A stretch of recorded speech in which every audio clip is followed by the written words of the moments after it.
नमस्कार दोस्तों, स्वागत है आपका घर वाइएस यूट्यूब चैनल में। इस वीडियो के माध्यम से मैं क्लास 11th की एनसीईआरटी के आर्ट एंड कल्चर का सबसे इम्पोर्टेंट टॉपिक आपको कवर करने जा रहा हूँ। इसको मैं दो भागों में कवर करूंगा क्योंकि संपूर्ण भारत के मंदिर कला की एक आपको झलक मिलेगी और इसमें मेरी कोशिश है कि नितिन संघानिया दृष्टि आईएएस का जो अच्छा चीजें हैं उसको मैं खुद बोल के बताऊं, तो जो अच्छा लगे उसको नोट जरूर कर लीजिएगा।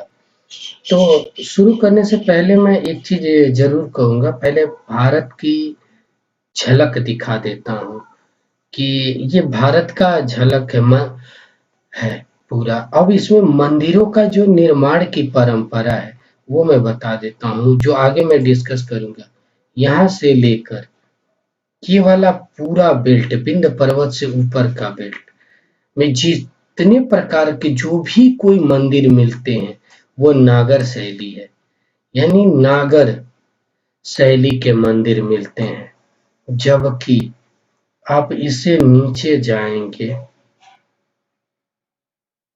यहाँ तक करीबन ये वाला पूरा हिलता तो बेसर शैली का वर्णन मिलेगा और इसके नीचे द्रविड़ शैली का वर्णन। इधर जितने भी मंदिर होंगे द्रविड़ शैली की मंदिर मिलेंगे, चाहे वो कितना भी पुराना हो।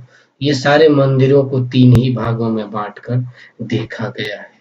ये बात अलग है कि इन मंदिरों की उप शैलियां भी हैं, लेकिन जो मुख्य शैली है तीन ही है, नागर, बेसर, द्रविड़। अब इसी के बारे में मैं अंदर सारी की सारी चीजें जो एग्जाम के पॉइंट ऑफ व्यू से इम्पोर्टेंट है उसका डिस्कस करूंगा।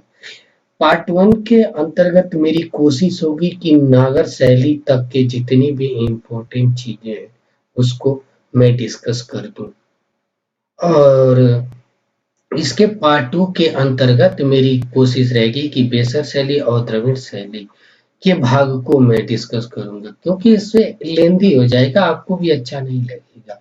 तो इसलिए इसको मैं दो भागों में बांट के बनाने की कोशिश कर रहा हूँ, क्योंकि अब बहुत ही ज्यादा इम्पोर्टेंट है। आप लोगों से एक और छोटी सी आग्रह है कि ये चैप्टर पढ़े, सुने, उसके बाद आप अपने उत्तर साइड के, बीच के और साउथ इंडिया के एक एक मंदिर, उत्कृष्ट मंदिर का एग्जाम्पल जरूर इमेजिन करें, जिससे होगा क्या कि आपका एक एक फिगर दोबारा पढ़ने की जरूरत नहीं पड़ेगा। ये ऐसी चीजें हैं ना कि थ्योरी को देखकर पढ़ के और प्रैक्टिकल की चीजों को महसूस कर लिया जाता है और या कल्पना कर लिया जाता है तो वो बैठ जाती है। तो शुरू करते हैं। जैसे प्राचीन काल में जो भी मंदिर थे वो या तो ईंट पत्थरों को काट कर बनाए जाते थे या किसी राजा के द्वारा ईंटों द्वारा बनाए जाते या पत्थरों के। तो खासियत क्या थी, हर मंदिर में एक प्रधान अधिष्ठाता देवता है। जैसे मान लो कि विश्वनाथ मंदिर हो गया नॉर्थ इंडिया का, तो उसमें शिव की प्रधान देवता है। उसके साथ साथ कई मंदिर, कई छोटे छोटे मंदिर मिलते थे, उनकी भी प्रतिमाएं देखने को मिलती थी। तो पूजा गृह तीन प्रकार के होते हैं। जैसे सगर किस्म, जिसमें पद छिड़ा पद होता है। निराधर किस्म, जिसमें पद छिड़ा पद नहीं होता है। और तीसरा होता है सर्वतोभद्र, जिसमें सब तरह से प्रवेश किया जाता है। यानी एंट्री के सेंस में ये तीन प्रकार से होते हैं। यहाँ पे ये तीनों शब्द ही बहुत ज्यादा इम्पोर्टेंट है, क्योंकि ये शब्द ही ज्यादा घातक हो जाते हैं। यूपीएससी सीधा सीधा शब्द ही उठा के दे देती है और दिमाग लटक जाता है। तो इसलिए शब्दों के मतलब को समझें। अब बात आती है हिंदू धर्म के नॉर्थ इंडिया के जो मंदिर होते हैं उसके बारे में।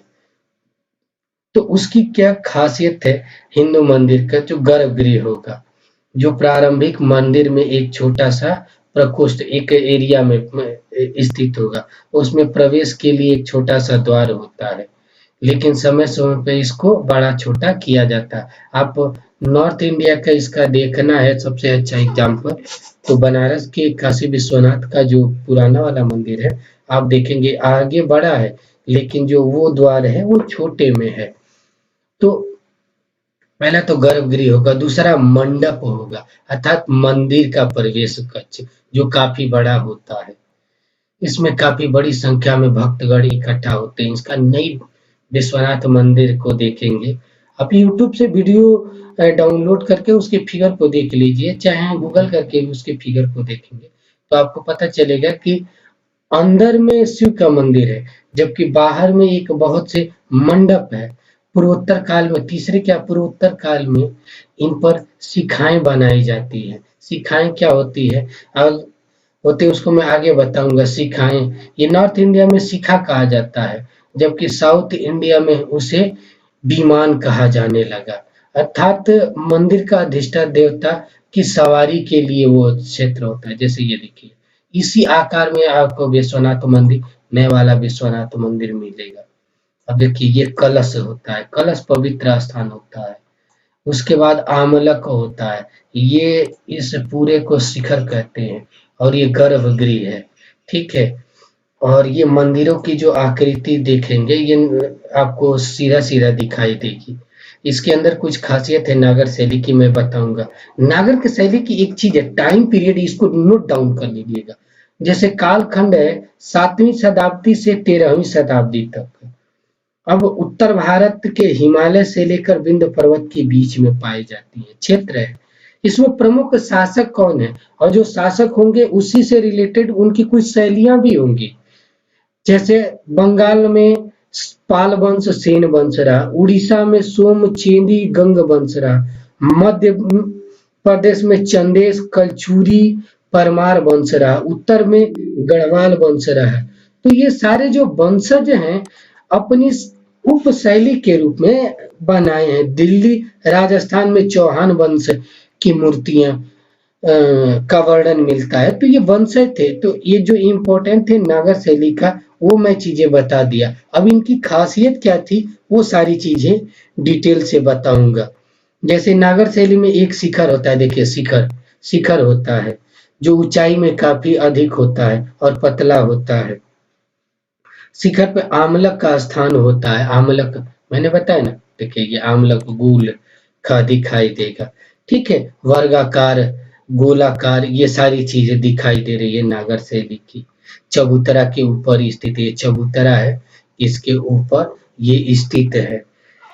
गर्भगृह होगा जहाँ पे मेन आदमी, मेन भगवान की मूर्ति स्थित होगी। नागर शैली की इसमें कुछ उप शैलियां भी होती हैं, आगे मैं बताऊंगा। एक चीज और है यहाँ पे, थोड़ी सी इम्पोर्टेंट चीज है। देवी देवताओं की मूर्तियों को अध्ययन कला इतिहास की एक अलग शाखा है, जिसके अंतर्गत मूर्तियों मूर्तियों का अध्ययन किया जाता है, जिसे मूर्ति विद्या, आइकोनोग्राफी कहा जाता है। तो ये शब्द याद रखिएगा, जिसमें कला, मूर्ति कला के इतिहास से रिलेटेड, उनकी बनावट से संबंधित सारी साज सज्जा का अध्ययन किया जाता है। नागर शैली की एक और खासियत है, गंगा यमुना नदियों जैसी देवियों के गर्भगृह में प्रवेश के द्वार के पास रखा जाता है। ये केवल एनसीईआरटी में लाइन मिलेगी, जबकि द्रविड़ मंदिरों में द्वारपाल बनाए जाते हैं। नागर शैली की खासियत क्या है कि इसमें गंगा यमुना का संगम को दिखाया जाता है, जबकि द्रविड़ शैलियों में द्वारपाल को दिखाया जाता है, गोपुरम को दिखाया जाता है, नवग्रहों को दिखाया जाता है, या चचुड़ियों की देवी देवताओं को दिखाया जाता है।